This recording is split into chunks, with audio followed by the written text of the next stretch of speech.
السلام عليكم خوتنا، تبارك الله عليكم. مرحبا بكم في هذا الفيديو جديد. كما معنا في الصورة عندنا هذا الصالون او مقعد. المهم هاد الصالة هادي غنعملو لها واحد ديكور، شي حاجة الليد من احدث ديكورات ديال الليد اللي كاينين اليوم. المهم شي حاجة تجي جليسة زوينة.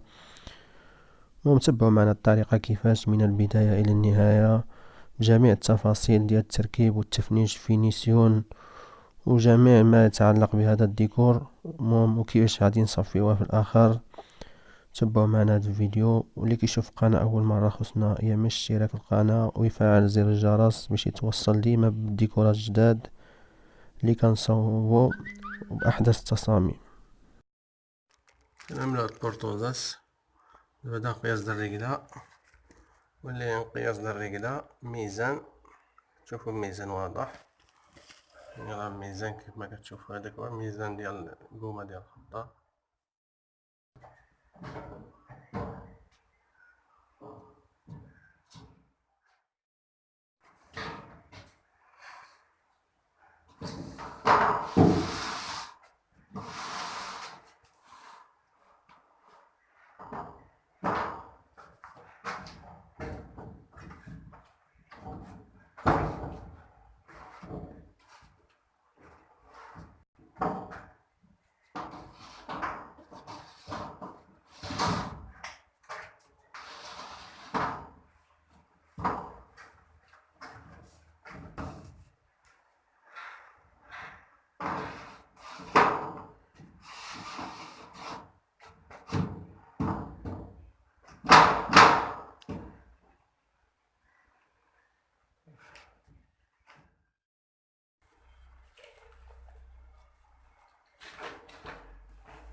وهذه الطريقة ديال العجنة. كتبقى تصب الجبس كيبقى يتصب حتى كيبقى يوقف. دابا كيما كتشوفوا كنعملو الجبس كيهونو. خصو ملي يسمى الجبس خصو يبقى واقف فوق الماء، كيتسمى العجنة راه هي هذيك ديال الفيلاس بحال هكا. ها هو دابا الجبس بدا كيوقف فوق الماء. قررت تكمل العجنة. ها شتو الجبس وقف فوق الماء. نزيد لها شويه هكذا. هذه هي العجنة. شتو دابا الجبس واقف، تسمى مخصناش نزيدو. لا، هذا هو الفيلاس اللي كنخدمو به. كيكون قباطي بحال هذاك، راه هي اللي عندي منزله. كيكون قاطه وكنفشوه بحال هكا. وهذا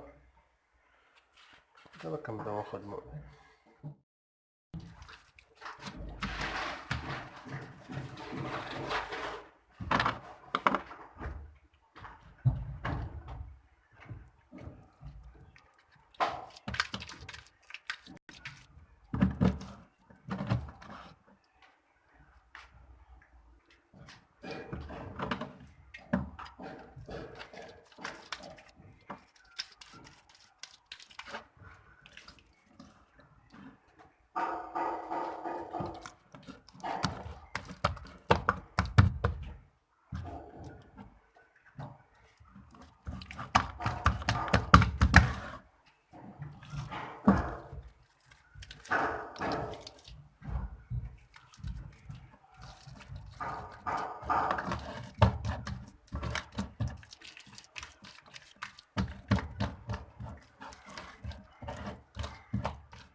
ما كتشاهدوا اخوتي الطروفه هادو راه ما كنسيبوهمش.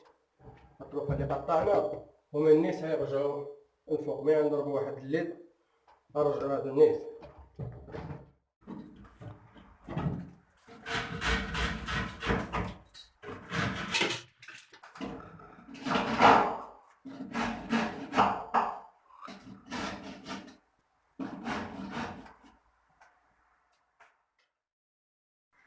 كما كتلاحظوا معنا خوتي احنا قطعنا الشكل ديالنا.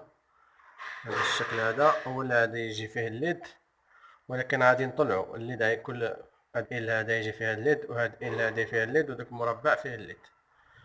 المهم تبعوا معنا الفيديو باش تشوفوا الطريقه كيفاش غطلع شي حاجه مزيونه.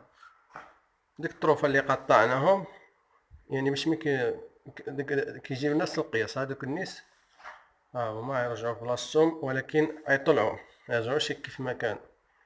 هادوك الطروفة كنقطعوهم بالقياس باش كيرجعوا مكانهم بنفس الطريقة.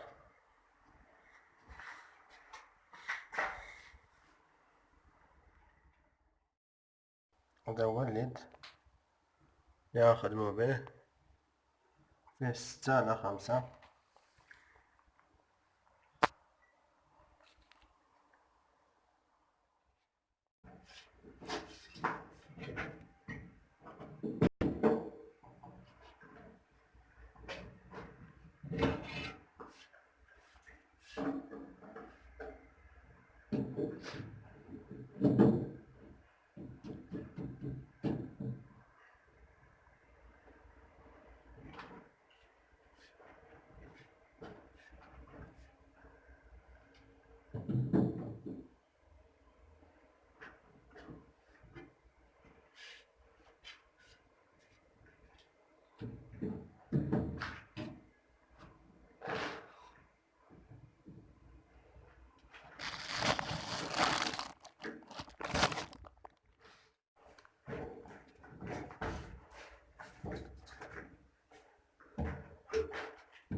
هذا هو التصميم النهائي خوتنا. كيف ما كتشوفوا هذاك البلايص كاملين فيهم الليد، وفينا تكون بلازما، تكون كليسه زويونه، المهم يكونوا سبورطاس. هاد الاماكن اللي طالعين كاملين فيهم الليد، ما كتشوفوا شي حاجه الليد، شي حاجه حديثه الوقت، حاجه زويونه. المهم اللي كيشوف القناه اول مره خصنا يعمل اشتراك في القناه ويفعل لك زر الجرس باش اي ديكورات نشروهم توصلوا بهم وتستافدوا معنا وتديو شويه د الخبره وتعرفوا على الجبس. واللي باغي يتعلم مرحبا.